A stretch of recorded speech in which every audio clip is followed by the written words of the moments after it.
না আমি এই যে আপনার হাত দিয়ে আসি গোলাম ভাইয়ের এই বাগানে এখানে যে মেম্বারের পুকুর একটু ই করব।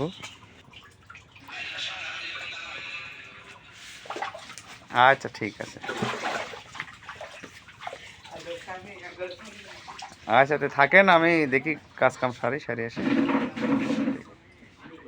ও আচ্ছা আচ্ছা, মাছের নাম জানো? বলো তো কোনটা কি মাছ? কোন দুটো রুই? আচ্ছা এই দুটো রুই, এটা সিলভার, এটা কার্পু। হ্যাঁ কার্পু মানে পেটুক, এটা বাটা। হ্যাঁ আরে এটা শোল। আচ্ছা ফাইন ফাইন, শোল তাই না? তোমার নাম কি? আব্দুল্লাহ। বাড়ি কোনে? জানো না?